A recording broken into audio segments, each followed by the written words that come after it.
Good morning. In the studio already, I have Joseph Otieno.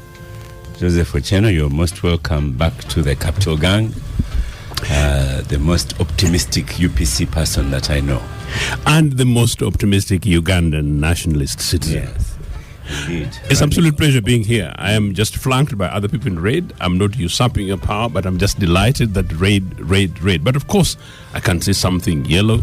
But this republic in this fine weather, it's possible. Okay. Something red. He's not wearing red though. He's wearing a blue suit. A very small red on him. He's George Musisi, standing for NUP in Chira, my village. You know, George, here, NUP sent you here. I would not invite you here willingly because we love Semojo. So whoever advised you to stand against Semojo, we keep saying it's not a very good thing. Well, Oscar, there are apart from the two of us, there are 7 other contestants. So I don't know. Your village, you should know that they are. But we like you, and then you went and stood against Semojo. So you know it is. And I am hugely conflicted because that is our base. Maybe that's part of the protest. Yes. And as Joseph, you know, this is part of also my village. So when they told me in the night they are sending George Musa, I said, "Oh no, I've fallen out with George." So you can imagine. You should be glad that your village is presenting many good options. I think that is something. We could have put you somewhere else. But, you know, to stand against Semojo is nearly like sacrilege. Joseph would know that monolithic positions are always aboard, both by UPC and but it's always a pleasure to be here.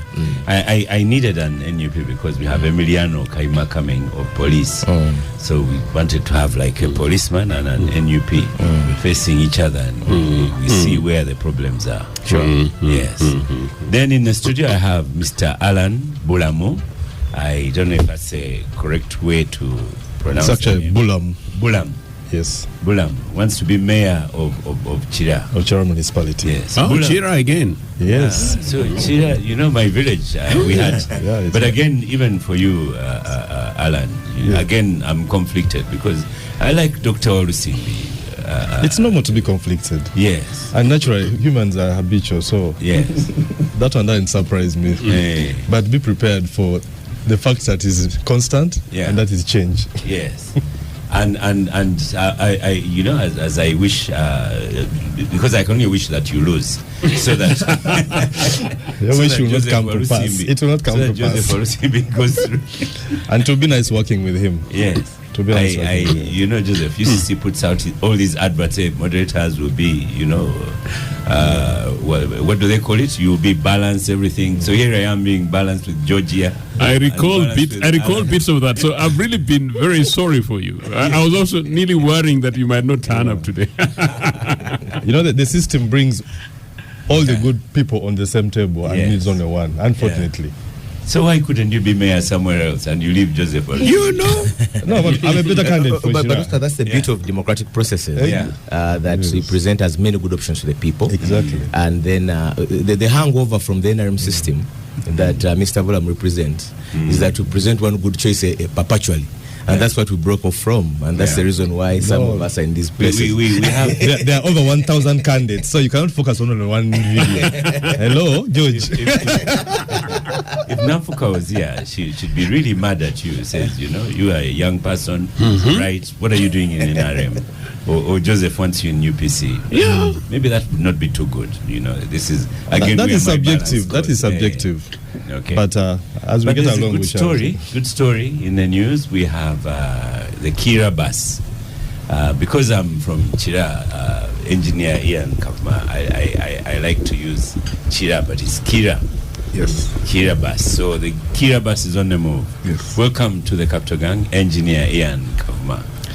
Thank you so much, Oscar. And again, the discussions are quite interesting because we are talking about my village, and it is true probably partially because also I could attain and claim it being my village because I saw a beautiful lady there and I picked her as my wife. So right there in Weyogerere. So I could claim part of it. But let me talk about the Chira bus. Yes. I bring you greetings from Kira Motors Corporation, and of course a subsidiary eBus Express. And mostly really here we are going to talk about two elements. One, a story that is shocking the mobility industry on the African continent, where we've sent out a 13-meter state-of-the-art electric coach doing 13,000 kilometers from the Pearl of Africa to the Cape, which is Cape Town in South Africa, and traversing over the 6 vast countries of this dear nation deep down to the south. And of course, eBus Express, where we're bringing back dignified transport to the people of Ugandans. Why would we ride in vehicles that are almost... Let's first go backwards. Yes. Before you give... So you've got a bus. What's the capacity? You've got a bus driving down to South Africa. Yes. That's the story. Yes. What capacity is the bus? Capacity in context... that's quite vast, but let me talk about what I understand by that question. We stop at how many, we say CC. Yes. How many seaters? Please don't tell us engine size and axle size. Yeah, Mr. Oscar, yes, and the team, really, the gang. The capacity, let's talk about the range. Range is really, since it's a fully electric bus, we talk about range. How much distance can you cover with a single charge? Yeah. This is, of course, another pinnacle and exhibition of the bright engineering in Uganda. 500 kilometers on a single charge. So when it started here, every 500 kilometers we charge again. So yes. when it left here, yes. Where did it go? It went up to Mutukula border. It went to Mutukula border. Yes. That's how many kilometers? 200 and something. That's about, yes. And then we charged it once again, and then we crossed through until we got next to Dodoma. Yeah. And then after that, we passed through Dodoma. Then we've gone, now we are in Lusaka, past Lusaka, yes. and covered over 3,017 kilometers. So every 500 or 490 exactly, you charge. yes. Where do you get the charge stations from? So actually, that's a good one, Mr. Oscar, because we've really... I'm also a teacher of English. When you say Mr. Oscar, people are going to murder you. Okay, yeah, Oscar. Let's go with Oscar. Yes, that's a good one. Again, for us, really, when you talk about traversing further south, the charging really infrastructure has been identified as one of those key challenges. And again, this expedition is just not to drive a Ugandan-made bus to South Africa, but rather again to explore the options, the availability of charging points, charging infrastructure on there, and also an electrified economic corridor further south from Uganda to South Africa. Yes. So you get to Dodoma, you charge, then yes. you're Lusaka, you charge. Yes. And did you identify these places as charging points? Oh, yes. Oscar and the gang, I'd like to inform you that this is really a coalition of the entire ecosystem, right from the Ministry of Science and Technology and Innovation, collaboration with MTN, Britam Insurance, Buzz Events, Swangs Avenue, and the like. So we've had a reconnaissance team that went ahead of us, did the route mapping, identified the charging stations, the resting areas, refreshments, and of course not forgetting the 48 brave Ugandans who braved the 16 hours of driving per day, over 400 kilometers on the road. So the bus has 48 passengers? Yes, on board. And how many drivers? We've selected the creme de la creme, about 4 of them. About 4 drivers. We don't actually call them drivers. They are bougie. We call them eBus operators. eBus operators. Yes. So, and how long is the charge? The charge really, it depends on how low you've depleted it, or what we call the state of charge. But let's say considerably from 40% to 100%, that could take you in the neighborhood of about 1 hour, because it's a big bus. Okay. It's over, I don't want to go technical, but 422 kilowatt hours of battery, meaning this is enough to power Capital FM and another building. That's the power that it carries on board, but only traversing towards the 500 kilometer range. Yes. And what's the final destination? Oh yes, the southmost point of this continent. Wow. Cape Town. Yes. And so far, have you had these other challenges?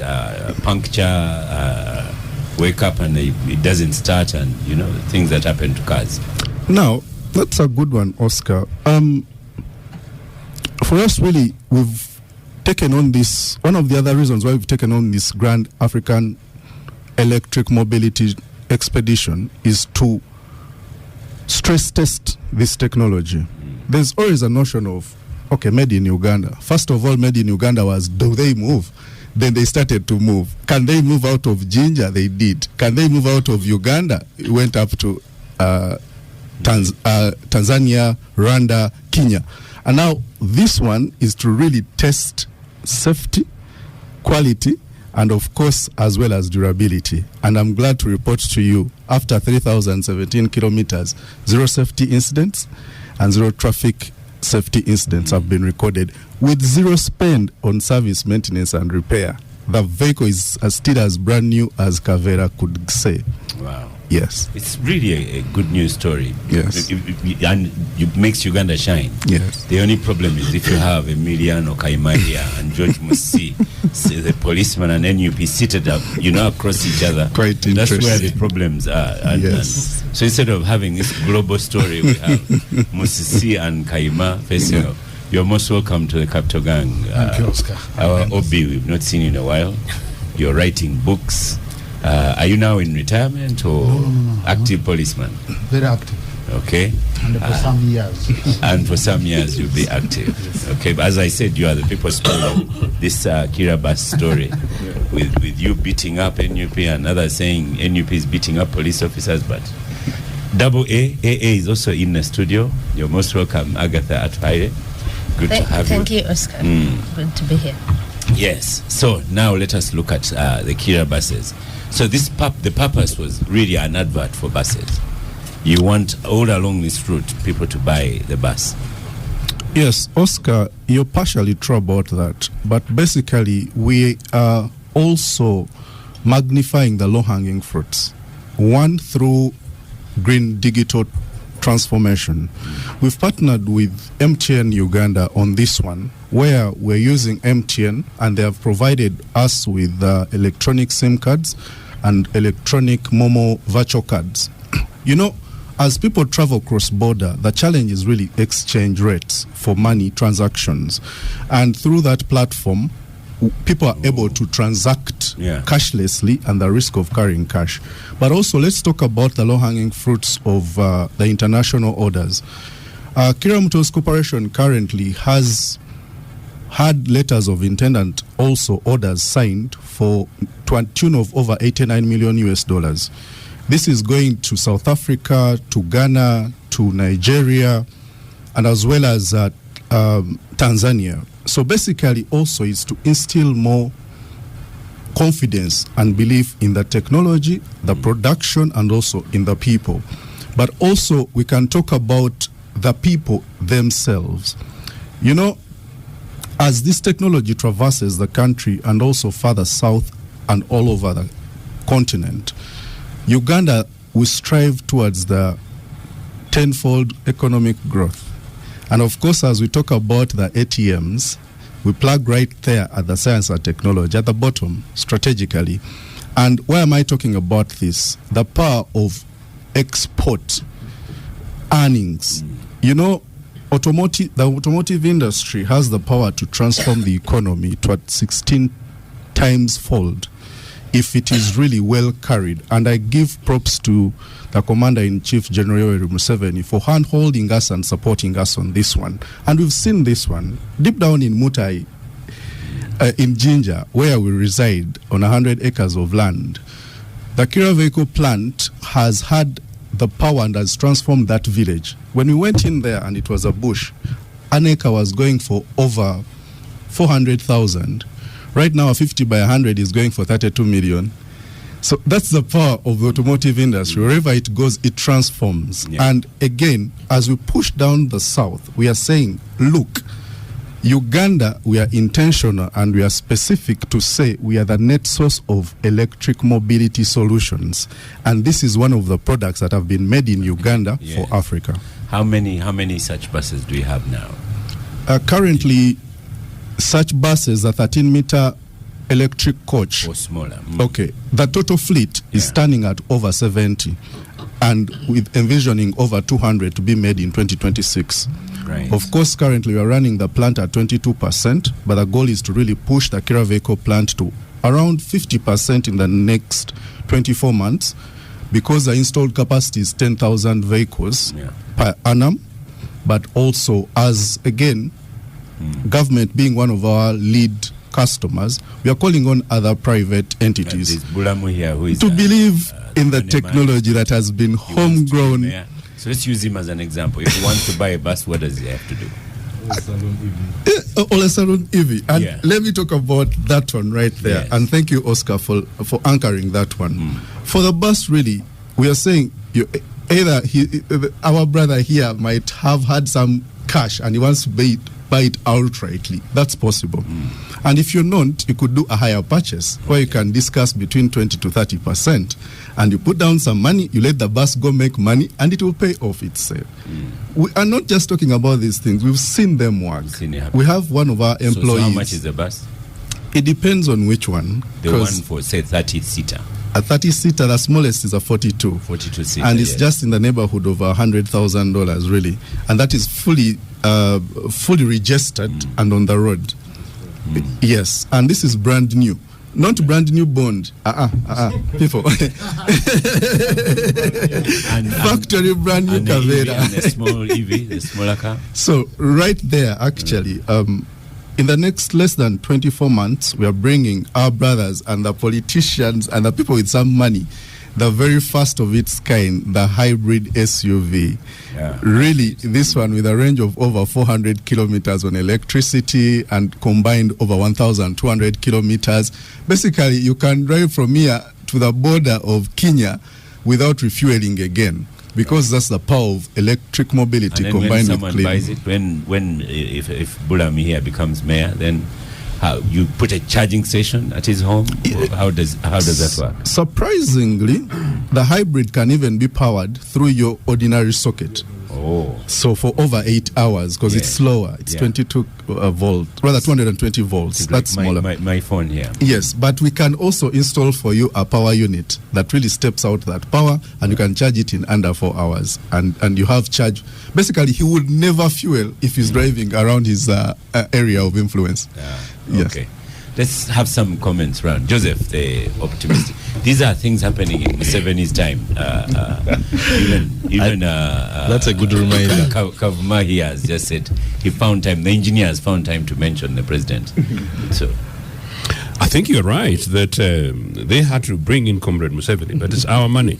No, it's an impressive technology. I wrote about this at the early stages when people were rather pessimistic about it. But really, I'm not sure it's really very much about credit to government. I just want to say this, that these are programs and projects which are long overdue. But in any case, I think the whole thing has been so massively marketed, and they had to rub in a bit of Mr. Museveni. But no, fair enough. If this is Chira, Mr. Museveni told us in 1988 that he was going to revolutionize transportation in this country. He hasn't. Credit to people like this in the private sector. They've done what they're trying to do 40 years later. The railways that he was referring to, he killed it to the west. In fact, he was in Kasese at the time. The railways to Toro, he's killed it. I'm listening very, very patiently because I want to know. I can't wait for us to be guaranteed that a public transport in Kampala and in the major cities and major capitals in this country are going to be transformed, and public transport both in buses and railways. Oscar, 1989, we were going to begin a program on electrification of our rail networks. 5-10 years later, the thing has been killed. Now the Kenyans are coming toward the border. Ours is dead. So this is good news from the perspective of the fact that these guys are pushing an initiative. But if you bring in Mr. Museveni, you basically kill the entire idea. But that said, talk the environment. I was listening with interest that already different countries where, Oscar, you and I once in a while we find ourselves beyond the borders, charging off these electrification programs are matters of people's common estates. But for the moment in Chira, we struggle basically with electricity, basically to power our kettle. So, I was wondering, it should not really be about Chira.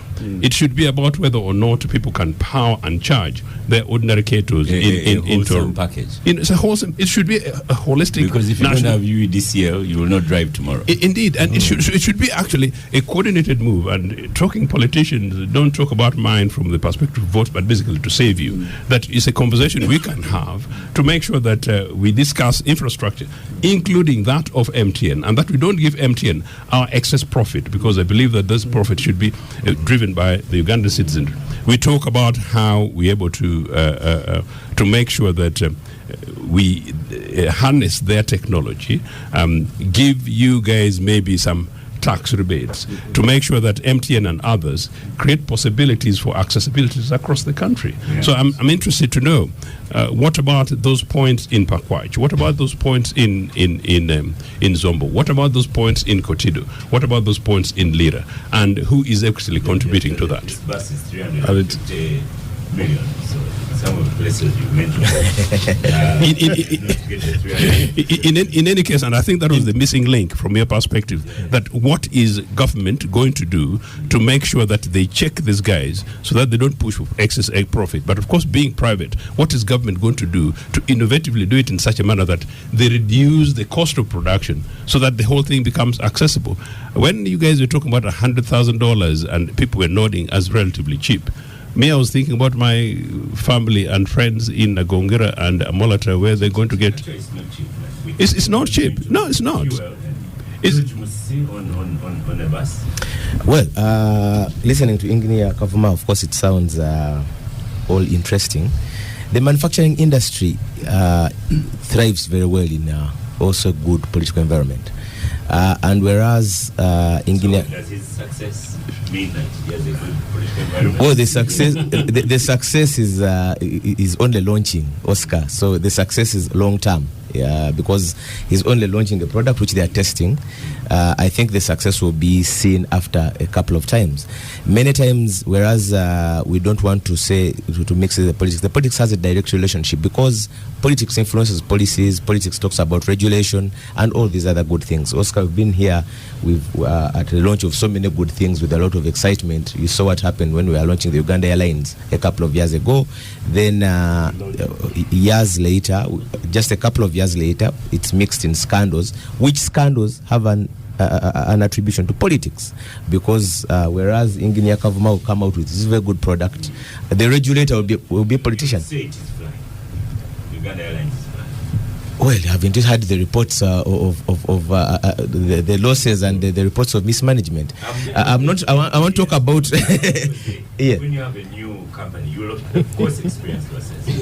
No, the losses as a result of political interference, as a result of the death of meritocracy and hiring of relatives and so on. So I don't want to go into the Uganda Airlines, but I'm saying that Engineer Kayima here, for him, is coming out a good product, and it's exciting to hear.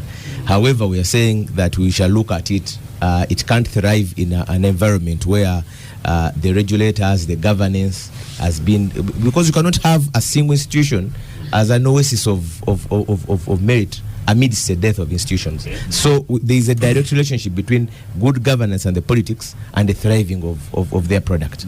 Let me go to Agatha.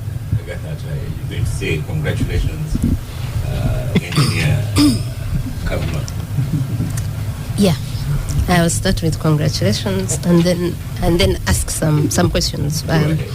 I don't know much about Kira EV Motors. I am imagining Ugandans don't know much, so we would like to utilize this opportunity to learn more about to learn more. So first is about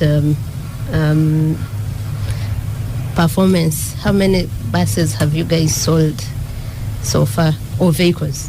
Maybe you guys do more than buses, because I think the Auditor General's report of the current one talks about your revenue performance being 1.2%, where you had planned to collect, I think, 197 billion. You collected 2 billion. But also, how much money has they are funded by government? How much money has government put in in this company so far? Because I think for us to assess, to say that this is a milestone, there are things we need to know.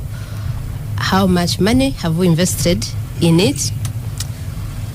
But also, how long?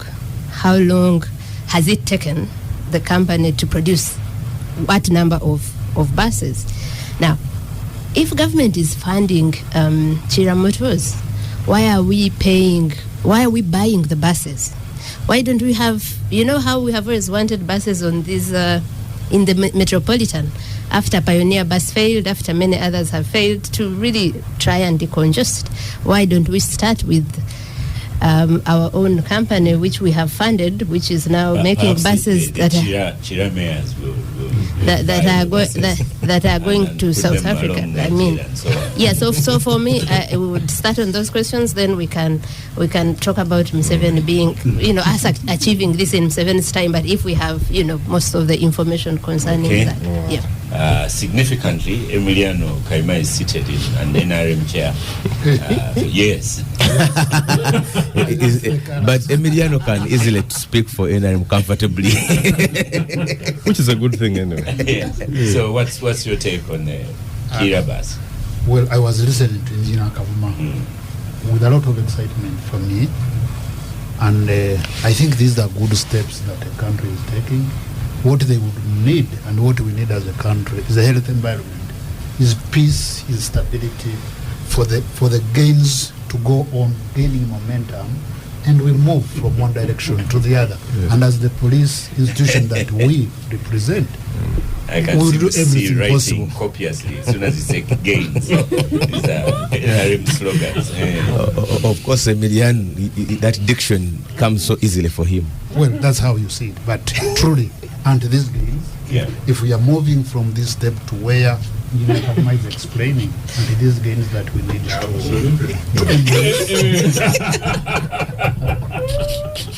so we would provide gain the voice in terms of ensuring that we are a stable country together with our neighbors, and then we'll move. That will come down. Yes, Alan Bulamu. I think this is one of the most exciting stories we have in Uganda today. And I do not want people to look at the EV journey in reference to Uganda in isolation. If you look at countries like America, how much they've taken before people get to know about Tesla, and then the BYD in China and others, they would appreciate how far Chira Motors has come and what it's going to do for our nation. For us in Chira, I mean, one of the things I've been telling people that we need a master plan and a roads infrastructure that allows this kind of innovations to succeed. So innovations take time. In Uganda, in Africa, Nigeria and South Africa lead in receiving funding for this kind of innovation. They take 90% of the money that comes from America, from Europe and from China. Now the remaining 10% is shared by the rest of the countries. Uganda gets 0.005%. So if government doesn't fund Chira Motors, who is going to fund? Before these venture capitalists come in, we must have viable products. This is what these guys are doing. They are testing the products, then the big monies will come and government will take a back seat. So you cannot blame government for what? For funding. Government will fund, and then eventually we shall bring in the investors who can replace government funding. This is a very good story. Young people will get jobs. Mutai, a place I know very well, has already been changed like he has told you, and even better changes will come. These are the gains we're talking about. Well, I've been a supporter of Chira Motors despite the knowledge that Agatha has presented. But Emmanuel Dombo is in the studio. Honorable Dombo, what's your take? Charging point in Butareja. Butareja will not have a charging point. Butareja is within the range of 500. So the charging point can be placed elsewhere. Because depending on where the bus has originated from, we may not need one. But Oscar, I was in Parliament when President Museveni brought the idea of funding innovations in Uganda. And many people thought he was bordering on madness. People expressed, even members of Parliament from the NRM, said this one cannot be. Others voted against the funding. Others said all sorts of stories. The pessimists were very many, including myself. I didn't say any word, but internally I didn't believe this thing would mature into becoming a marketable product. But now that Uganda is going to be, that Kira Motors has started receiving orders from well-established countries like South Africa and the other countries, this is something that gives hope to the vision, and the vision that President Museveni brought is a vision that works.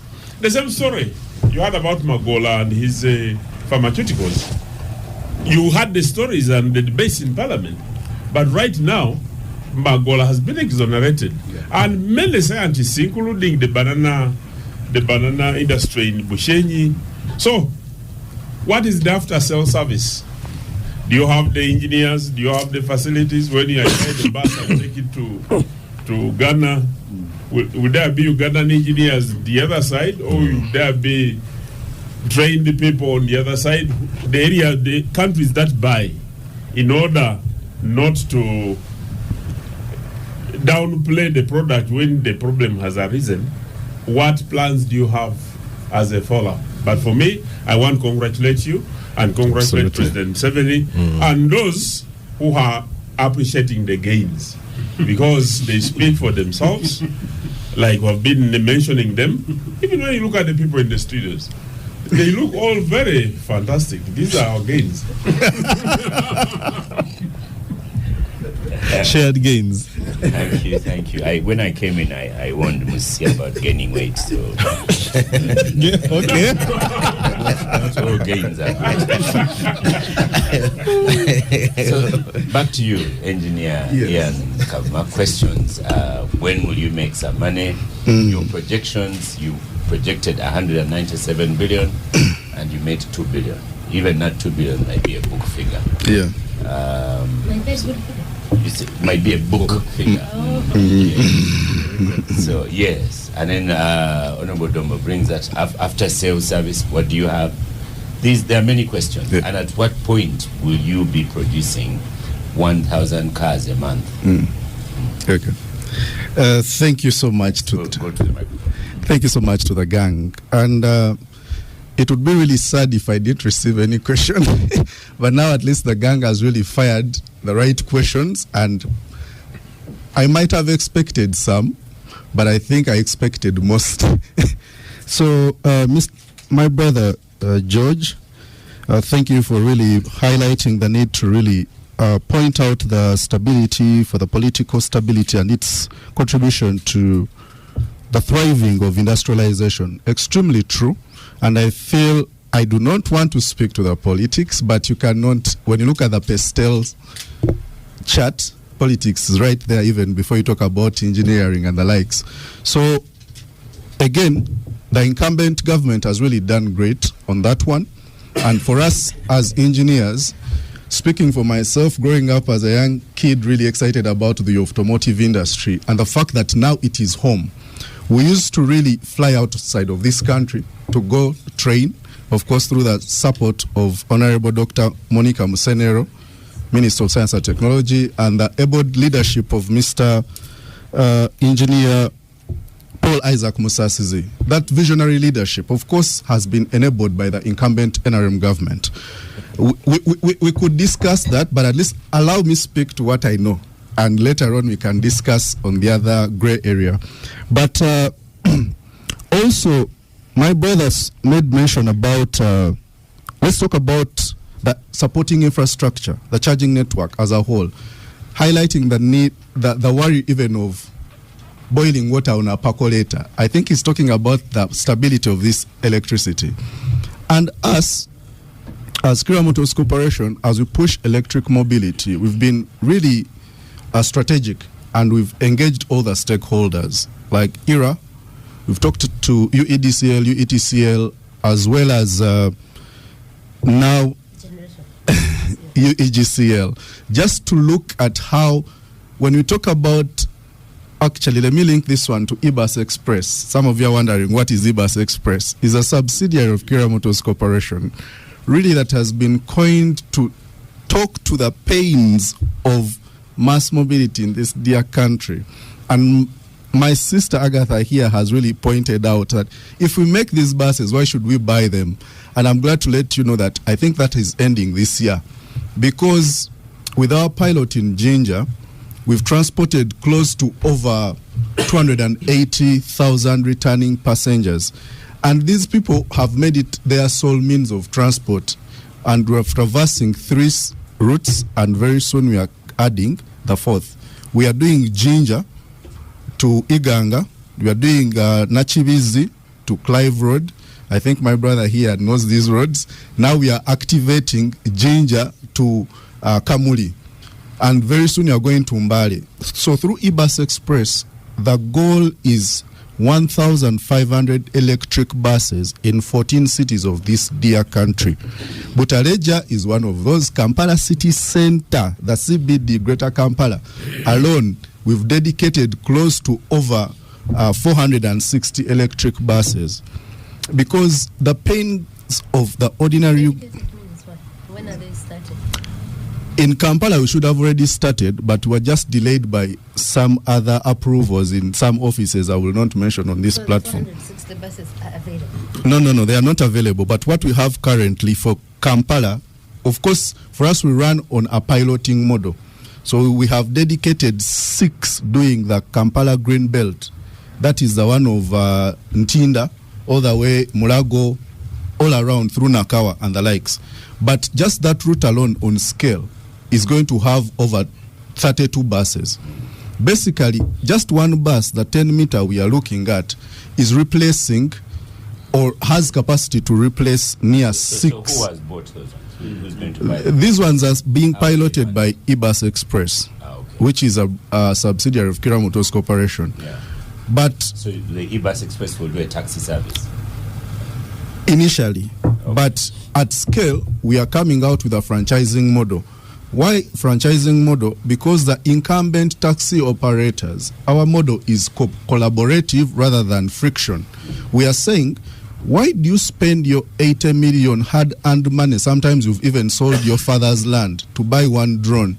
Yet that same money can be cash down deposit through the franchising model, and then you get a brand new, again, not brand new bond, but brand new 0 mileage, which has a lifespan usable of 15 years. And in the first 3 to 5 years where you're paying this bus, you're making money, but after the 5 years, the other 10, you're literally plugging into profits. Okay. So I know you're the engineer, but you're MD of that particular, of MD of engineering, the engineering section?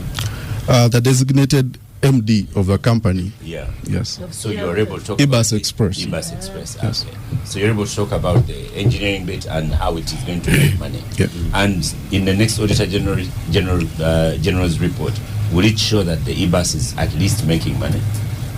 Oscar, that's a good one. And you know, I usually crack about this, that and again, my sister Agatha, I'm sorry for using this example.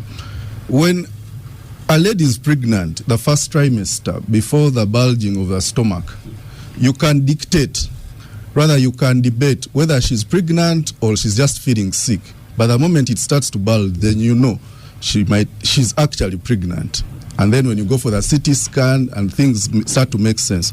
I was going to tell you that things change these days. Yes, ultrasonic, not CT. Yes, then you start to believe. Now, the ultrasonic sound scan for eBus Express is the Jinja pilot.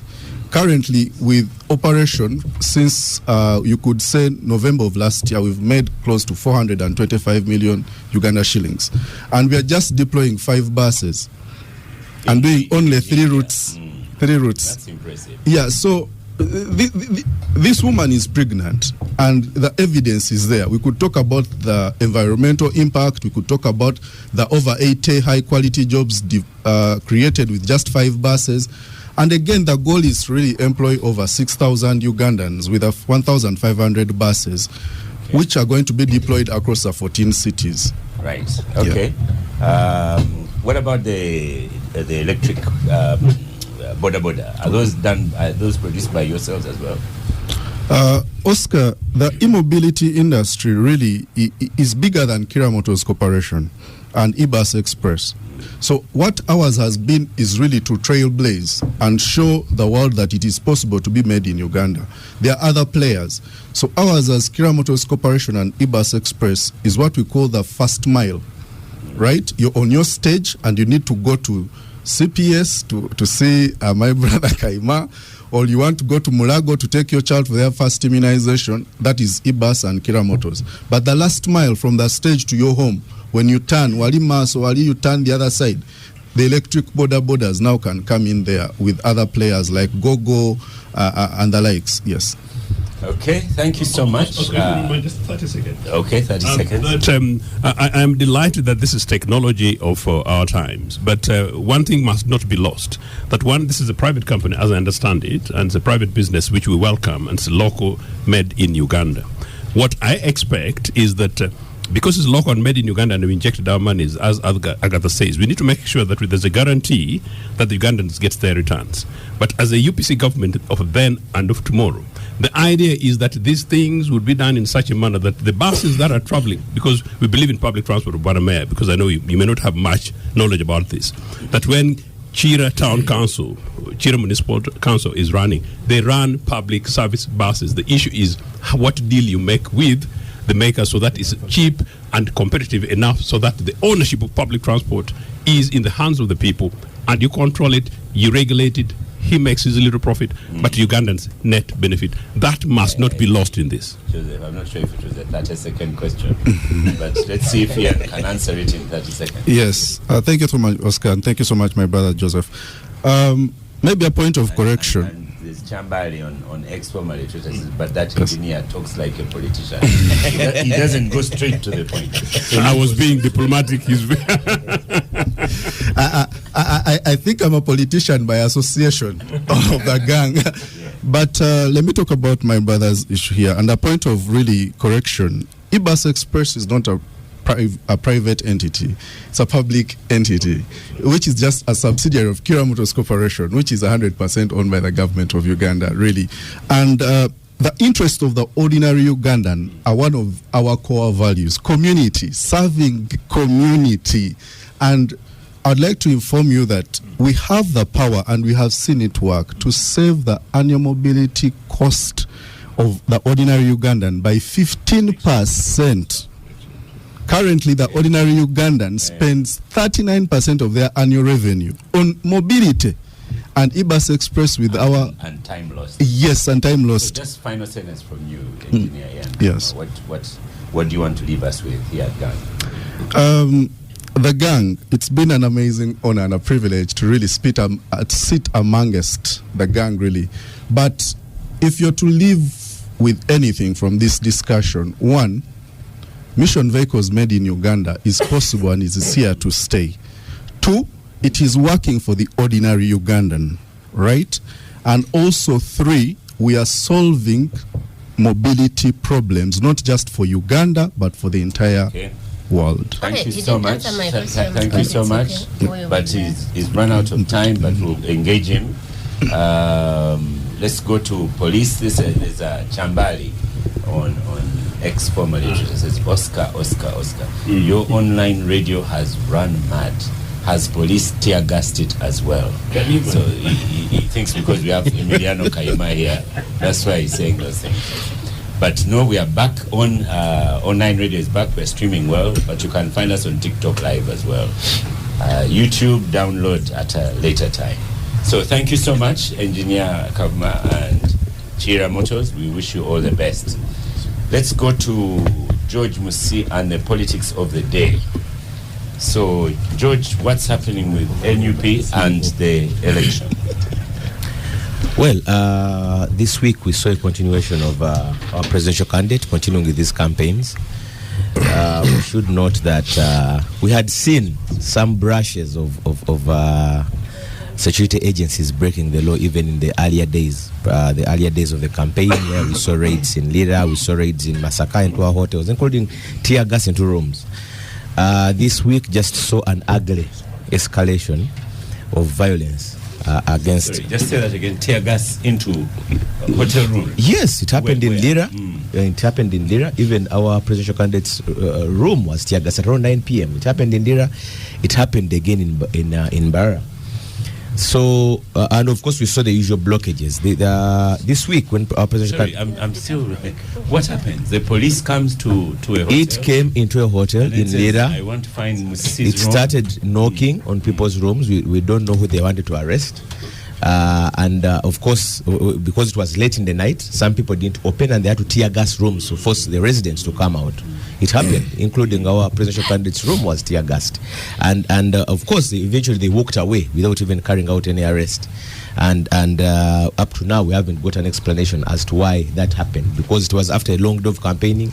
These particular officers were trailing the team then. They had every time to carry out the arrest reasonably within the time. But of course, what happened this week... and still on that one, eventually when they did the arrest, they said that some NRM youths had vandalized their car. NRM? Sorry, NUP youths had vandalized. That was a statement then. To justify those high-handed measures. That was the statement then. But like I said, that when they carried out that raid that night, they didn't arrest anyone. It was just, I think it was just, of course, a matter of intimidation. So if I fast forward to this week, like I said, our presidential candidate was coming into parts of the central region. And we saw an ugly escalation of the violence by security agencies. What we have seen from Kawempe to Mukono to Kayunga to Wikwe and to Iganga yesterday, from Kawempe, over 90 of our supporters were arrested. Many of them who were not arrested were brutalized, they were beaten, including leaders who were tear gassed. And of course, the explanation from police was that, these people were throwing stones at police. The people who had been arrested, that is the statement they released. And I should also note, Oscar, that if you see people like Emilian, who is veteran at this game of spinning, if you see them recalled to the front line, you know that they need that cover, because Emilian had retired from the front lines. He was doing backdoor spinning, but if you see him here, you know that they need all sorts of forces on board. So the police statement then on Monday said that these people were arrested for throwing stones and carrying out malicious damage to property to police officer, to police property. When eventually they were arraigned in court, they were instead charged with inciting violence. So the issue is not about whether these people committed a crime, and I'm not saying that NUP supporters are above the law. The issue is that police is doing policing with political lenses. When the people who were arrested in Kawempe, that was on Monday, the over 90 people I've mentioned, most of them were arrested after the rally. In fact, most of the ugly incidents we've seen, like we saw in Kawempe, like we saw in Iganga, which was yesterday, which unfortunately even ended in a death, at least one death. We don't know how many yet, but we can confirm one death, which police has, in its statement, chosen to call a fatality. We saw in Buikwe. Yes, it is a fatality. If police is to be accountable, Oscar, you can't. It's a murder. Oh, yes. Okay. We saw in Kawempe, we saw in Iganga, we saw in Buikwe, we saw in Kayunga. Most of the ugly incidents happen after the rally. And if you start tear gassing on one of the rallies, they even tear gassed because our presidential candidate arrived 10 minutes to 6 p.m. He got the microphone, tell people time is done. Let me 5 minutes after 6, they were tear gassing at a rally venue. So if you tear gas and fire live bullets when people are at a crowd, how do you expect them to move? Because these incidents, like we saw even in Natete when we had the nomination rally, most of the ugly incidents happened after the rally. Because it's just logical that if 10,000 people are being gathered in one place, they can't move one by one. They will move in lines or groups. I saw a video where your principal was on a podium and saying, tear gas was happening, and he said he's going to stay there. So what was the reason for that tear gas? I actually pitied his own bodyguards who are police receiving tear gas from police. So. So what was the problem? Many What was times, the alleged problem? of course, the problems can only be with the political policing, like I've mentioned. In Kawempe, when he left, that's when the escalation of the violence by security agencies on civilians was escalated. Same thing happened in Mukono. So that's why the other venues, he said, okay, he chose to leave last. He said, since they arrest you when I've gone, you please go, then I'll go after it has happened. So that's why the video talking about where but he was concluding a rally. He had reached late.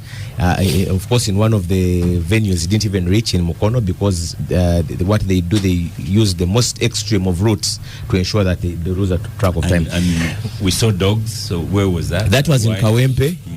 Like I've mentioned, that what happened in Kawempe was just a glimpse of what was happening. It was just a matter of time before we could see a death, sadly, by security agencies.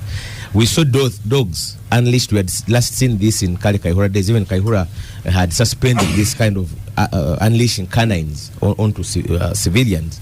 And of course, many people have been making ugly comparisons with the apartheid regime, which used to do the same.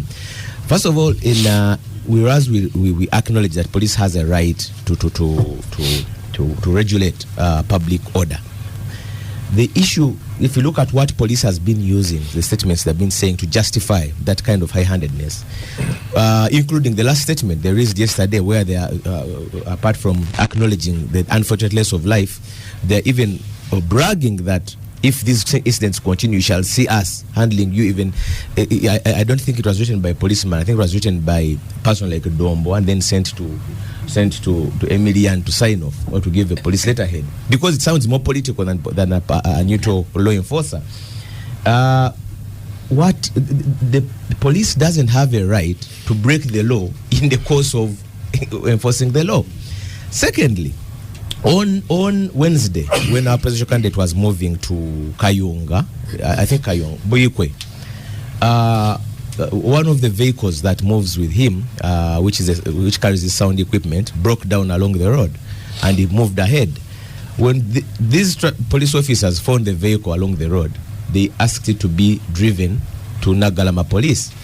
I went to Nagalama Police to follow up on this vehicle, and the DPC told me, no, we are not holding it for any serious offense. We found it broken down along the road. That's why we were wondering.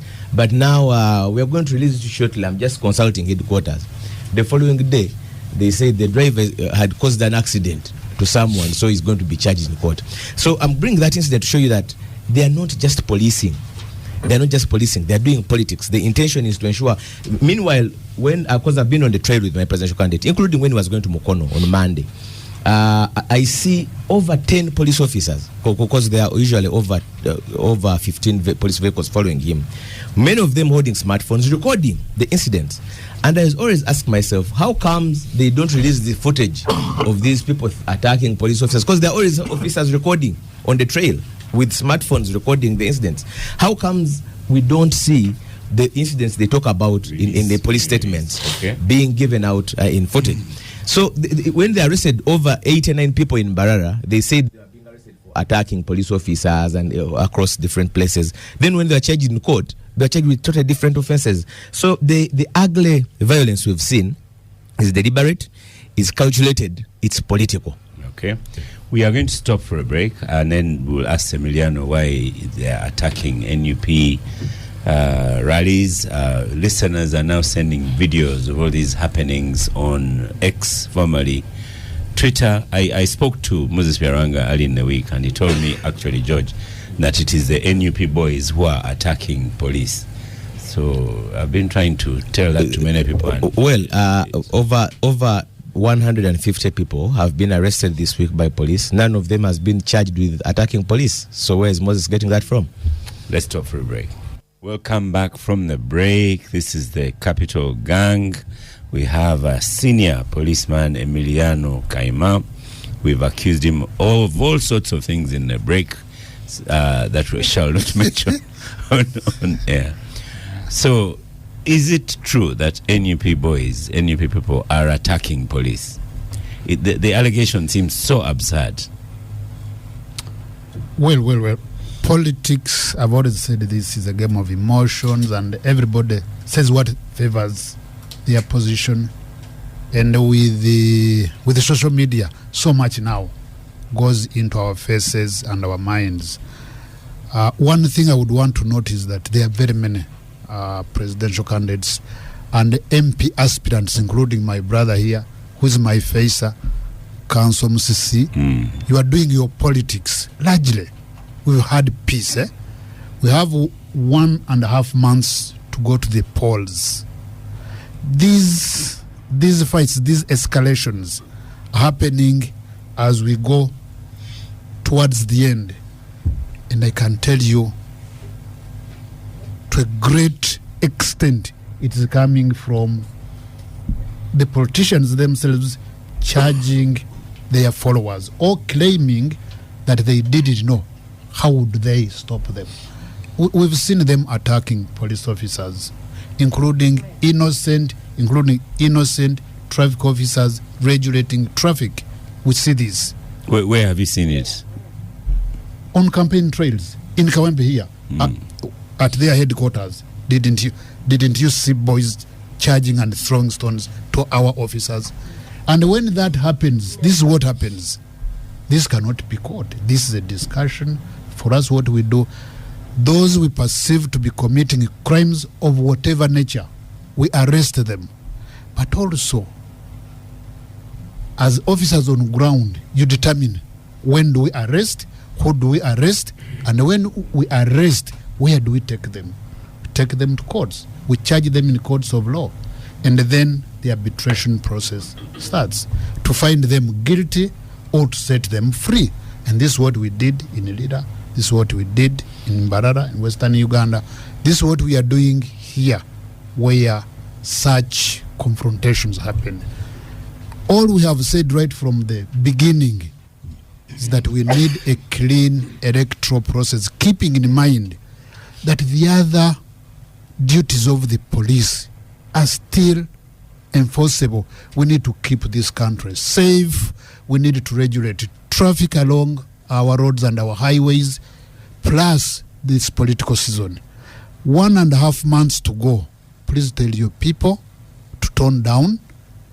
And I see your presidential candidate telling people, the briefing is good. Now the actions become different. That our weapons are our cameras. We shall take pictures of what happens and then we shall go to court. For me, this is a very good message. But tell them to tone down. Don't attack security officers. Don't attack opponents, even when you disagree. This should be a game of what are you presenting, and then the electorates, give them hope. Let the electorates make their choices when they are safe, when they are free, in an environment that we should regulate. So when there is an escalation and there is a stampede, so many things can happen, even when we didn't intend them. But I can tell you with authority, with no bias whatsoever, we don't. But I've seen, I'm not a football fan, but I see people who support football, including foreign football. They almost want to fight. Say, they had 13 players, including the referee. This is what we suffer many times. When you ask Council Musisi here, he thinks we are the 13th player. Of course we are not. This is your lens. When you ask other people, they will tell you, oh, they are sober and they are doing a good job.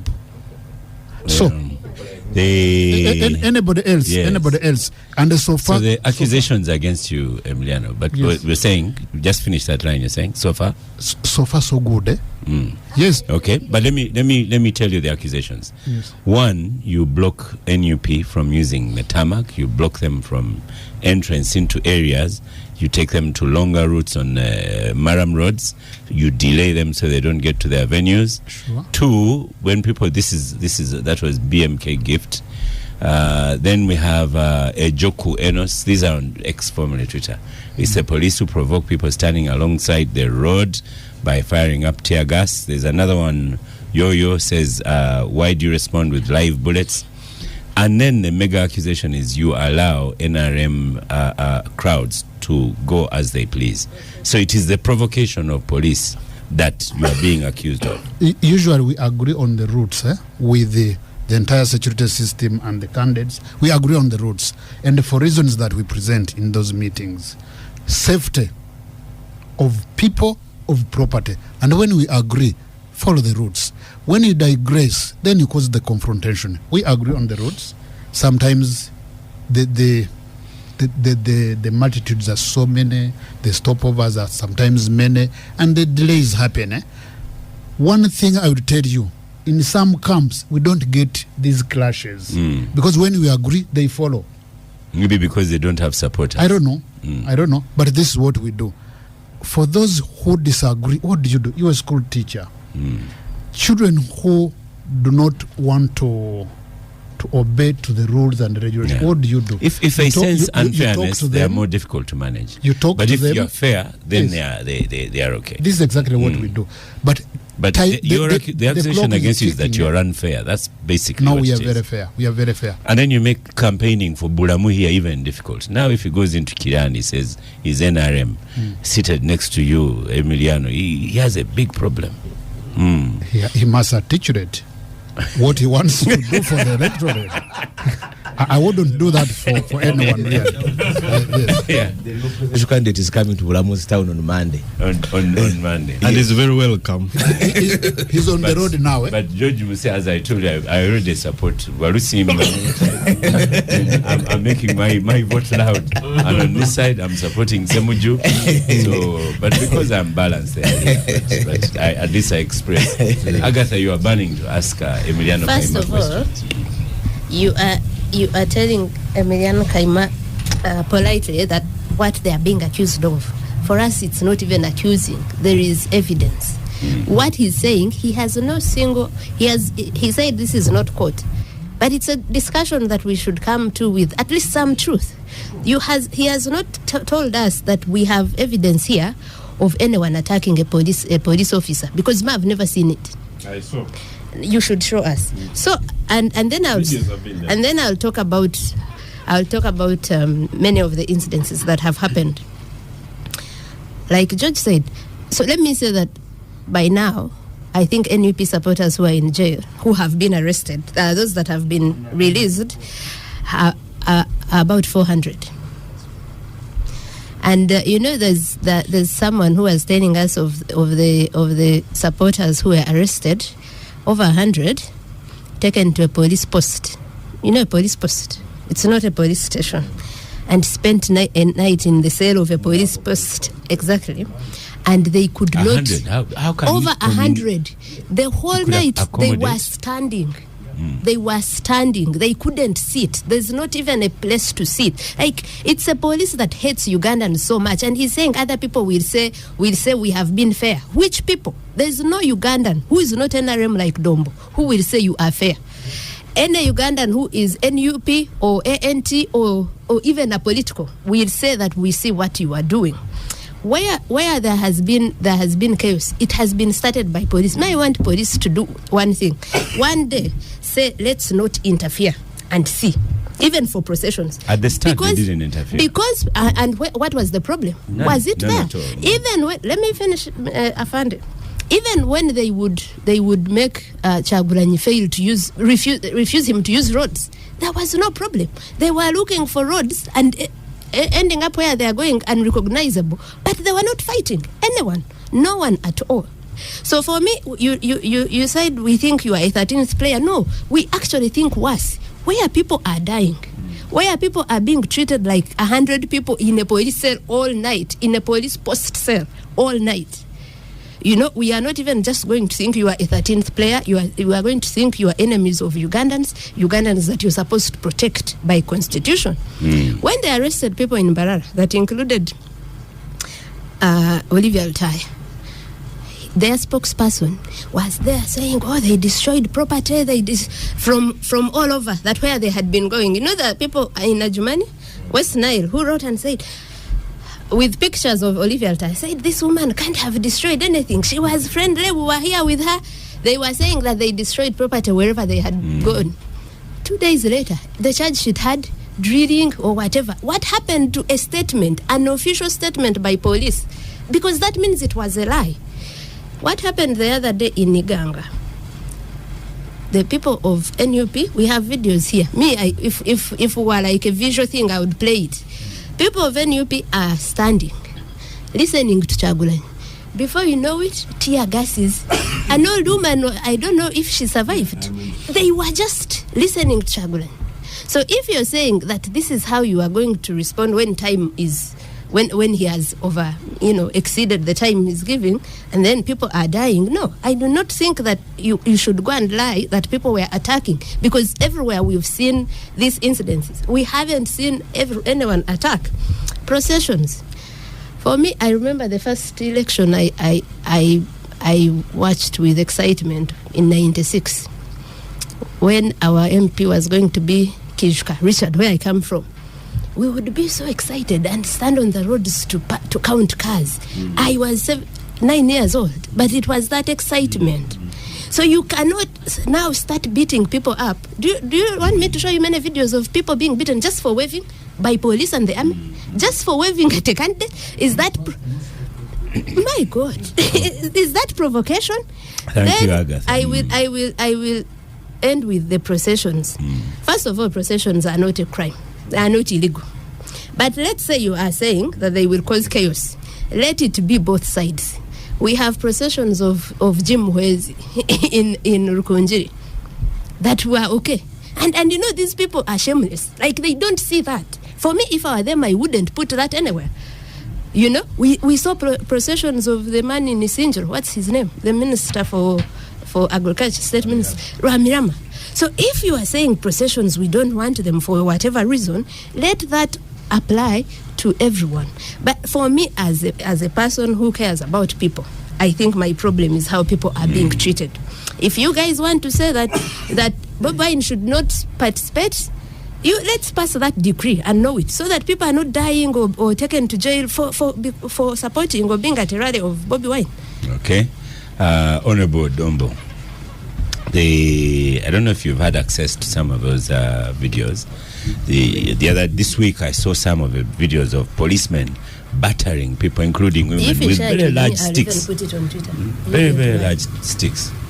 And as Agatha says, are these Ugandans? Honorable Dombo claims to have videos of NUP supporters attacking police officers, yet Kayima doesn't have them. I told you about the statement he authors. So I think that lends credence. Oscar, first of all, I had my brother say that there's a life that has been lost in Iganga. Allow me to send my condolences, because there is no Ugandan that should die because he's participating in a democratic process. My sister here, Agatha, is the only one who has tested the police on either side of the border, in Tanzania and Uganda, and she can tell us a comparative analysis how the two are. But that. So now you want to say that because I haven't been tortured here, I haven't talked about the torture. He's joking about a trauma for me.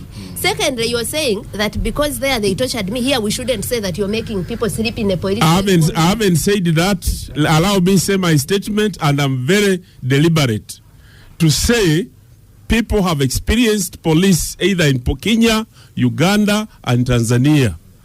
And we know how police behaves. We now can compare our police, whether it's better or it's worse. And we can ask them. I'm on record, and I've told people before, I moved a motion in Parliament when the police beat Onabira. We suspended the reading of the budget. We set up a select committee, and the IGP was invited to come and explain, and certain things were agreed. That is what members of Parliament are supposed to do. Perhaps that's what Musisi will do when he goes to Parliament. Because now I'm not a member of Parliament. I speak for the NRM, and I can only tell you that for us during our trail, we have tried as much as possible to do the right thing. When you look at the rallies, that have been your 13th umpire, 13th player. When you look at the rallies, we have tried as much as possible. There is an advanced team from NRM. On the issues of the police, we tell them that the police has the right. For us, we don't administer police. But we are there to comply with the regulations. And some of our supporters, I saw, some of the people in the yellow T-shirts in the, where was it, Kilhura, over which area? When the NUP candidate went there, I was waiting for a report why those people have not been arrested. Why? Why would you waylay a candidate with the sticks on the road and the cameras capture you? And in this era of cameras, why shouldn't police do their work and capture evidence wherever they go?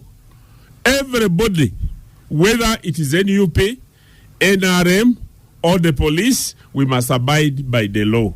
But like you have heard our sisters and the brothers here talking, one of the biggest victims in a political contestation is the truth.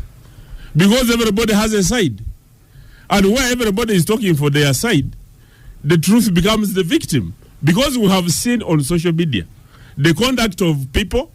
We condemn those in the yellow T-shirts, those ones who came here and robbed the people when the president went for nomination. We came here and condemned them. And they were arrested and arraigned before the law. So that is what the rule of law calls for. But I also call my brothers on the other side that when you look at those, like those people who keep molesting policemen or hitting the policemen on their heads, it's only in Uganda, by the way, where you can do this and you survive. When you compare what I've been seeing in other countries, even the words of a political contender to remain in the race, and you are using the type of language at times that they use, some of these words can qualify you to be disqualified as a candidate. But because we have abundance of democracy here, we have abundance of freedom here, at times people extend their temptation very far. I've told my brothers and sisters and friends whom I've been with that members of parliament go to parliament and they buy tear gas. They allocate a budget for tear gas. They go and build prisons. They go allocate money for buying bullets and guns. And then at the same time, they lead their supporters into harm's way by leading them to do things that will bring them into direct confrontation with an armed person, throwing stones to somebody who has a gun. What do you expect? No. Now I'm telling you that when an armed policeman, suppose you are the one who is a policeman and you're armed, and somebody throws a stone at you, can we judge your brain and how you respond? Can we predict your behavior and response? George, let's have. So in situations like this, to me, I've been in these matters as a politician. I've been in these matters now as a person who speaks for my party. And when I go to meet our activists in the districts, I tell them, make sure don't lead the police into temptation. When they arrest you, like those people who are in the yellow T-shirts in the respective areas, police should investigate and give us a full story. What exactly happened? What were they doing to a procession or to a rally or to prevent Honorable Bobby Wine, who was going for a rally, and they stand there with the sticks? There was no business at all for the people in the yellow T-shirts unless they were masqueraders or they offended the law, in which case, therefore, the police should do its work. Sometimes when you are campaigning as a politician in Kampala, Alan, it can be very, very difficult. The police could ruin your campaign. On that one, do you agree? I agree very, very, very Just much. Lift the microphone. And Agatha, concentrate. I can tell you that many of the candidates, NRM candidates, have raised this matter with the secretariat, with structure leaders at different stages. It's a very difficult situation. Of course, for me as somebody who is in the race, I've been there, I've seen my parents, I saw my grandparents. There are things I don't agree with. We're all humans, and we all deserve fairness. And at this point, I want to ask my brother here, Councillor George, a question that he will answer later. What can NUP do differently? Because the processions are double-edged. They are exciting for the candidate, but sometimes they are driven into the wrong spaces. Sometimes. Give an example. An example, the city centers. Yeah, I know that they've had a very difficult time. deciding, for example, on the routes that are to be used in Chira municipality come Monday. Because Chira has got those central areas, yeah, like Chira Center, Chireka, Boyogerere, where they are clogged with where the economy thrives, even without an election, yeah? Because Kayima has failed to manage the borders. So already without an election, it's already a complex situation. In fact, I will ask you before the show ends how you plan to manage border if you become mayor. I have an answer. Okay, I'll ask you at the end. And many times, police is giving guidance. And because of the excitement that comes with going into that crowd, the other party may say, this is where we want what? This is where we want to pass.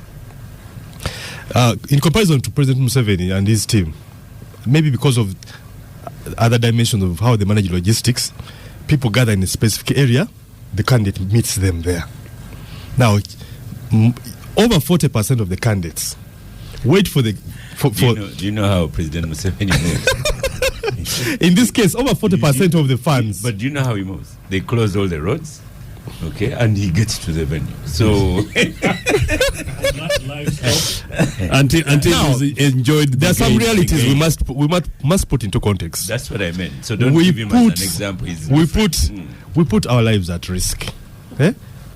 I know that for me, but is it worth putting your life at risk? It is not worth it. Yeah. I can quietly support a particular presidential candidate, wait for that day, go and vote them. Yeah? Why should I put my life at risk? Why is the rally risk? Now, why is attending? What makes the rally a risk? There are different intentions at a rally, good and bad, and you cannot isolate. Only opposition or don't apply to, I don't agree. I don't agree with police going beyond the line. I don't agree with the police going beyond the line. But what you must understand, and one of the things I've come to understand, these police officers are like you and me. Nope. The problems you have are the same problems they have. Don't confuse things for this debate. No. I've never beaten a woman with a big stick. I know that. So do not go saying that. Like anyway, numbers fail to understand that. What I'm saying, police needs to restrain itself.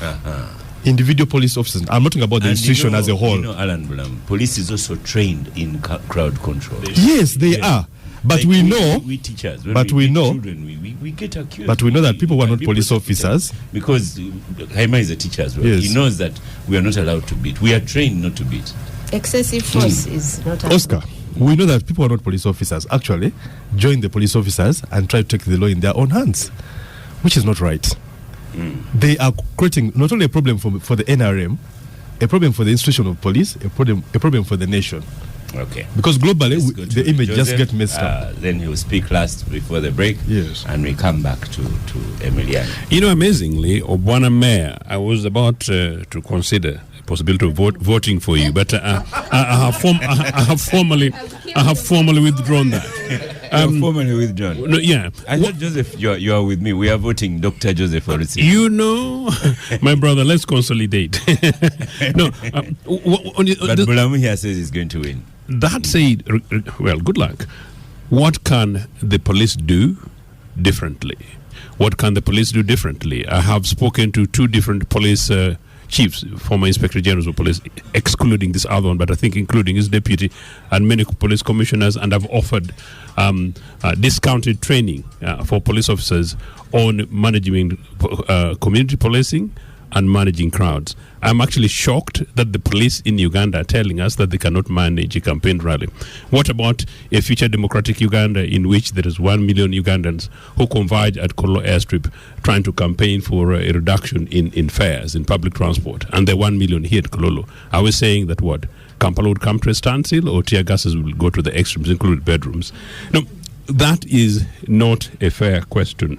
The question should go back to the police. They're trained for it. They're given resources for that. I've been campaigning, including this program, that we should give more resources to police, including ability to train and the numbers, rather than the police, rather than the army. Oscar, in 1980, I rode a bicycle up to Busolwe, Emmanuel's place, for a campaign, a rally as an 18-year-old, extremely excited. I moved from 1980, the campaigns went around in Edinda and Jinja and all other places. I can't believe what I'm seeing in 2025, 45 years later after NRA. It's completely unacceptable. But Emmanuel, I have experienced the police in Uganda, including very crudely and rudely in Makerere University as a student at the time. I've experienced them in Kenya. I've experienced them in Tanzania. I've experienced them in Zimbabwe.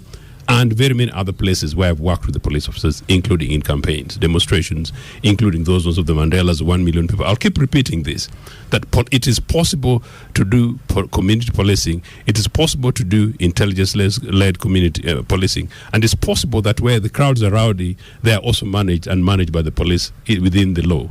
The NRA police is not doing it. These guys genuinely need to be able to up their games. The politics of provocation is a language that I heard a police officer yesterday say on television. It's quite shocking that we are being provoked. It's almost speaking like a sulking, spoiled child. That is your job. It's your job to be able to do that. If you pick people, if you know that there are people willing to commit a crime, take them through the due process, but quickly, Oscar. I never knew that in my lifetime I would experience police dogs. Yeah. Police dogs. Reminds me of the traumas I experienced as a young primary school kid during the apartheid era in Nagongera, but we're conscious enough what was happening in apartheid, including the 1976 Sharpeville massacre. It reminds me of the time of the colonial times. It reminds me really of the times of the civil rights movement in America. It's obnoxious. It's unacceptable. I don't know what it is that the police should organize and mobilize and use a dog to subject the citizens of this country. It is torture. It is torture, and you guys need to know you must take responsibility for that. For a break, and someone has sent me, says, "Good morning, Oscar. Please show that video to Dombo and Kayima. Let me show it to them in the break." Welcome back from the break. This is the Capital Gang. Some people are sharing videos. Some of them are quite gruesome. And they are. I like Kaima's approach. He doesn't know. She says this could be fake. But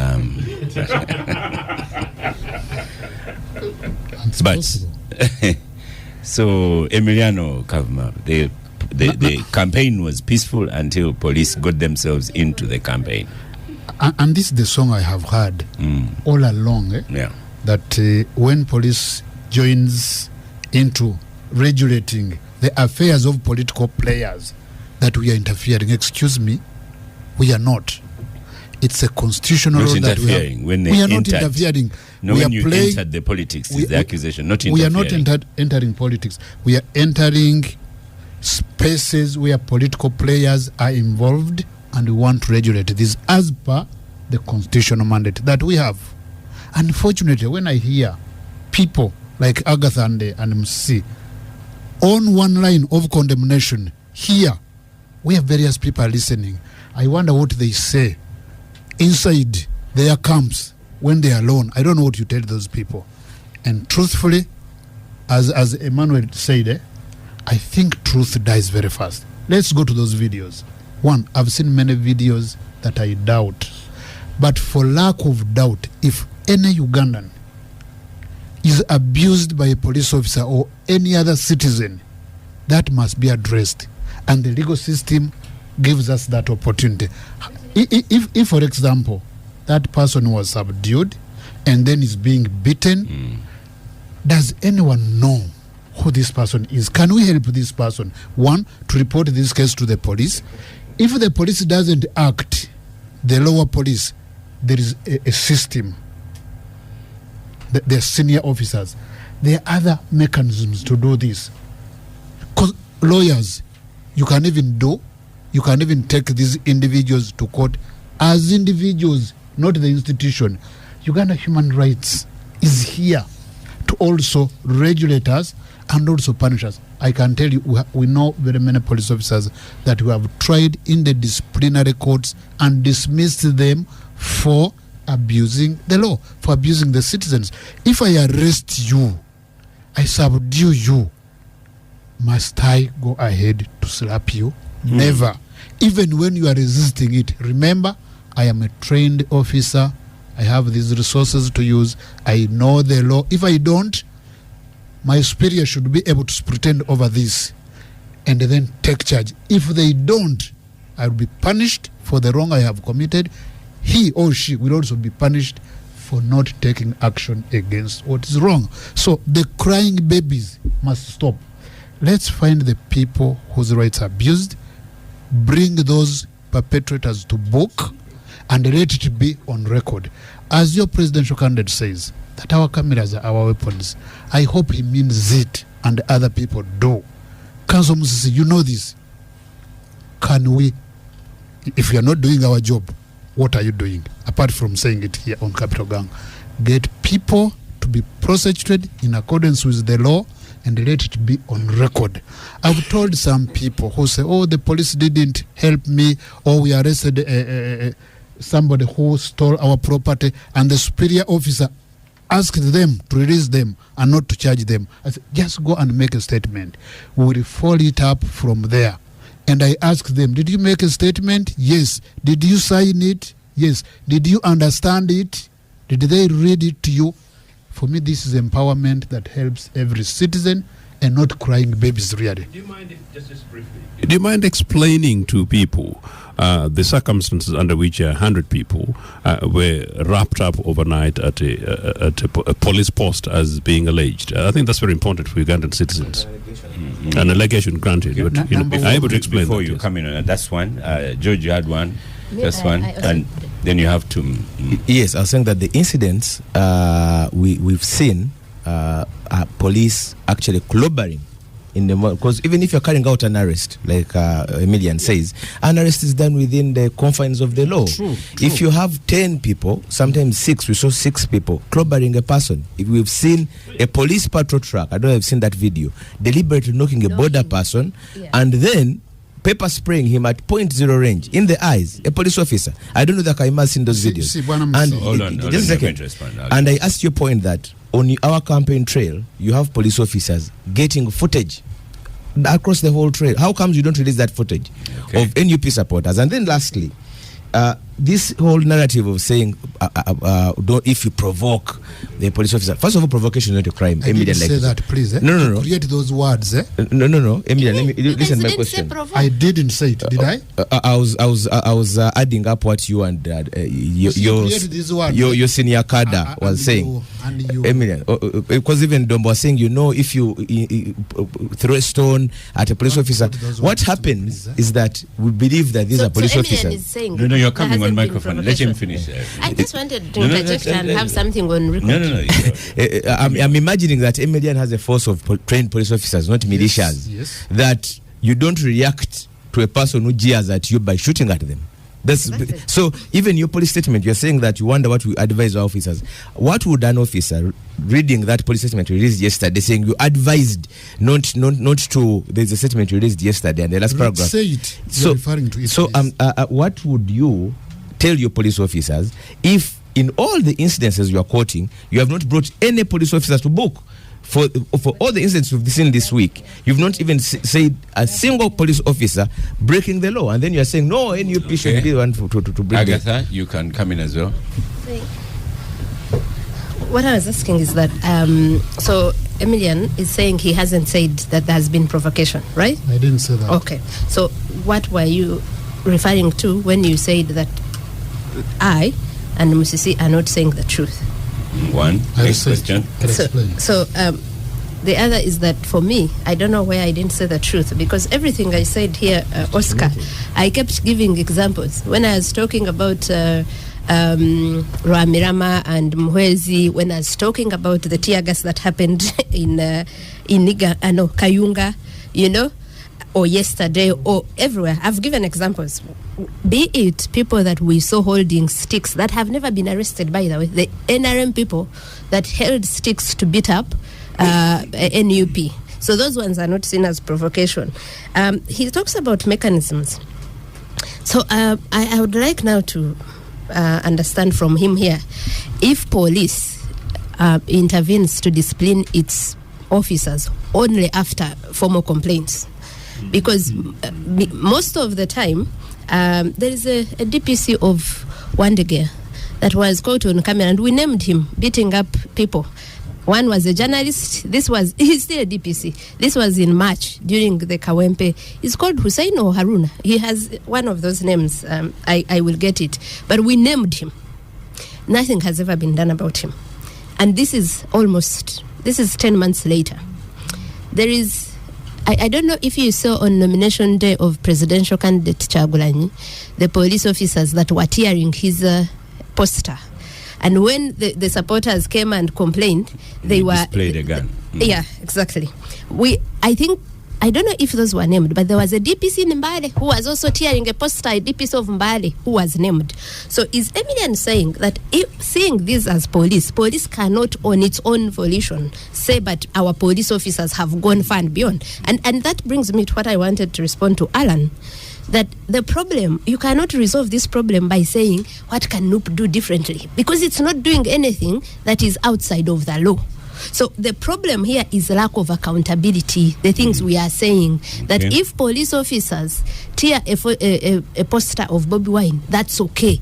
But if there is a Ugandan who sits from a police officer and tears a poster of Museveni, those are arrested. So the lack of accountability here is the problem. Okay. There's no restraining of people's freedoms. Come back to all this. Emiliano.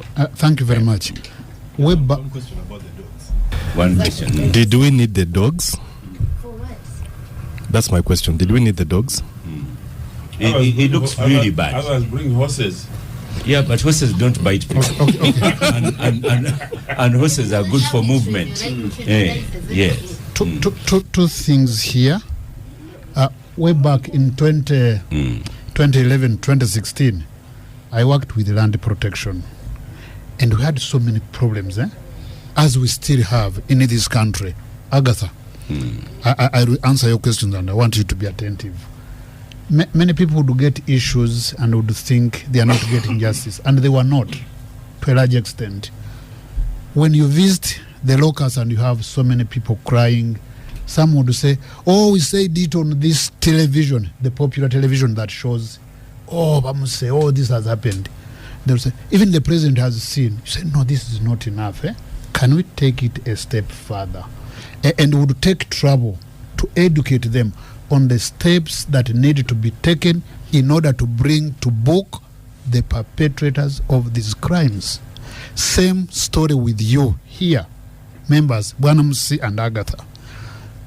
If you have seen this happen and you think that the police is keeping a blind eye, apart from the normal cries, the naming alone, what else are you doing? I want you to take a step further. Please don't answer. Don't answer me now. I listened. You are asking us to take action against our officers and against everybody who is abusing the law. And we are telling you, we do this, but we don't come to the mountains to say, we did this, we did this. What we are saying is, we want to be accountable to Ugandans that we police. However, if anybody thinks that we are not doing a good job for you, can you take it up? One, you are not just ordinary citizens. If there is this video I want to refer to, I have a problem believing many videos that I watch, good and bad. I have a problem because I know people play around with them. I'll give you an example of a man who died many years ago. Today something happens and is on video talking about the same thing. So I asked these people, how does this happen? Is the man dead? They say, we craft it like this, we do this, we do this. So I have a problem. Can we take it a step further and give hope to Ugandans that if anything wrong happens, we will investigate it to the letter. We will take everybody to account to the last mile. This is what I want to do. So if these videos are genuine, I want Agatha to appear on this program and the other programs and say, we recorded this statement about this, we identified the victim, we identified the perpetrators, we reported to the police, to Uganda Human Rights Commission, we took it upon ourselves. Public interest law, is it not there? Can we do it? Really? If we do it, we shall give hope to Ugandans that the laws exist and they are there to protect us. This is the much I can tell you, okay? No. Again, you keep running around this. Have we failed? I'm telling you, we enforce the law and we don't care what people would say, thinking that we are not enforcing the law. We enforce it. But people who don't want to believe it should find an alternative, like you. You are not an ordinary Ugandan, Bwana Musi. You are not. Take those whom you think are perpetrating illegalities to court, and we shall account. Okay. And shall account. So naming on capital gang is not enough. Honestly, it's not enough. I mean, it's a kind of cop-out because then not the many 100 people. Okay. I need to check and confirm that true there were 100. But one thing I would tell you, without 100 and not finding right spaces where to, I'll check. And I know Oscar can invite me here another time and many times, and we can appear to account for this. But one thing, sometimes our facilities are not enough. Sometimes they are not. And because of what happens, sometimes you don't get the right treatment, not because the officer in charge is denying you the opportunity to enjoy. Even somebody who is arrested is a suspect until proven guilty. Even suspects have rights, and we say this: they have rights. When you go to our police stations, all our police stations, we even put there a charter, citizen charter. What is good for you, what your rights are, and how you should question this through the system. So if there were 100, and it's true, and they didn't have enough space to rest, sorry, that would be bad. Yeah. We need to improve our Imagine if there infrastructure. was a fire there. And it we are would be doing terrible, this. Yes. But at PS, if you cared about people's rights, really, and dignity. Agather, I think Agather, just a final one on that one, Afande Emiliano. They at some point, I hope there will be an audit, and Ugandans find out who gave the instruction to release dogs on Ugandans, who gave instructions And to use why? big sticks against Ugandans. Can I say this, Oscar? I work with police a lot. Yes, and the people I work with are very fine people. So then you wonder how their colleagues can unleash dogs and big sticks on fellow citizens. Can I say this, Oscar? For every operation that we carry out, we do briefings telling police officers what they need to do, what they shouldn't do, how they should do. I see them, they have a parade, yes. But do you, when you come back, do you debrief? We do a debrief. That one is poor. We do it. But we do it it is to poor. say what went wrong, what went right, who should account. I'd like to tell you, and maybe what it is we a do. poor debrief. Because such people would be withdrawn. No, we do it. We do it. Okay. Do you think the person who authorized that, should there should be consideration for I have discipline? like 10 minutes Yes, left, and I want to talk about Tanzania a little bit, and Agatha to give us information on where we can find more information about Tanzania. The information coming out now, is it CNN and Al Jazeera have videos of what really happened in Tanzania? They don't have videos. What they did actually was to use the videos that have been provided to authenticate them. You see the videos that Kayima is saying he doesn't believe? Yes. That's what happened in Tanzania. When videos of people in morgues, like piles and piles of bodies in morgues were shared, these people said it was not true, that these were fake. When videos of police officers firing at people, they said it was not true. So what Larry Madowo at CNN did was to use open source intelligence techniques to show that these are true, to place a police officer where they were and the protesters. And I think about 2 or 3 you could tell that a police who was standing here is the one who shot a pregnant woman, is the one who shot a young man. Then they used satellite images to locate what are they called? Where there are mass graves, a mass grave, because people had been saying so. Because one of the things that the government of Tanzania had done had said that is not true, it was fake, the piles of dead bodies. And then there are people who had identified in those photos and videos their loved ones. And this is the dead body of my brother or whatever. Now, you would find that people who have seen those bodies, but also who had contacted mortuaries, and mortuaries had said, we have this and this body, by the time they go to pick it, there's no body. So bodies had been just being shipped away to disappear. So when Larry Madowo used satellite to show where people had said there's a mass grave, so first, how was the place looking like just before the protests? But now it has fresh sand, you know.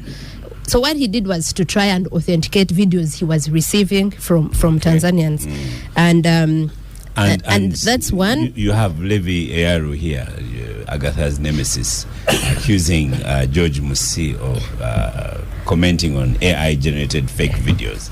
So how are we sure that the government of Tanzania is not the correct one? These are AI-generated. I think that's what I've been explaining. That the report of CNN was what he did was to authenticate most of these videos, and of course, so many cases have been taken to regional courts. And international, and international. There's a petition to the ICC already, but you have in Tanzania, everything, you know, the might is back and no more complaining. The what? The might of a state is back and how is it? No, I'm asking. There's a lot of complaints because they have still picked up young people for whatever they said. It doesn't matter what harmless thing you said on TikTok, and they are in prison, charged with treason. Over 200 people. People are still missing. Pole Pole, an ambassador who disappeared just before the elections, is still missing. So it cannot be normal. And they are also planning another protest on 9th December. You have also had the statements from organizations like SADC, like OAU, about the Thabo Mbeki Foundation, about the legitimacy of that election, and also opening fire on people and killing thousands. So what is not yet confirmed is the number of people that were killed in Tanzania. Okay. Yeah. So conclusion to the show, you can mention Tanzania if you have any information. We'll get George and Alan to speak last. So starting with you, Emiliano, conclusion on Capital Gang today. We have the journey is still on for the elections. We have a festive season on. Let everybody take care of their safety and their security as we play the bigger role, the oversight role of ensuring that everybody is safe within this season. Come January 15th, go vote your candidate of choice and keep peace. Okay. But this festive season also, many people are traveling. Ensure your home is safe. Ensure you are safe on the road. Okay, thank you. The advice I wanted was about the election, but I'm going to give you an assignment since you're a teacher as well. Let the leaders take care of the Here is your assignment, Emiliano. When you come back next, because I'm going to invite you severally, please find out who unleashed the dogs on the citizens. Oh, yes. Who unleashed the big sticks on the citizens, and whether a police cell had 100 people in Mulago. Can I ask them also to have taken steps towards... You've already told them that they should actually compile the evidence. Let's not be crying babies. Okay. Honorable Emmanuel Dombo, final. I want to appeal to the politicians across the aisle that they should not lead the young people into harm's way. I know I've related with the governments. I remember a bishop in Western Uganda who read and quoted the verse in the Bible and said that governments kill, and then people started attacking him on social media. But all the wisdom and guidance that we need is provided in the Holy Books, in the Holy Quran and in the Holy Bible. How we must treat leaders, how we must treat ourselves, and how we must reflect, taking ourselves into harm's way because it is provided for. Okay. Joseph, final comments? The first few weeks of the presidential campaigns showed that it's actually possible to engage in a civil campaign process and do so without any unnecessary loss of lives.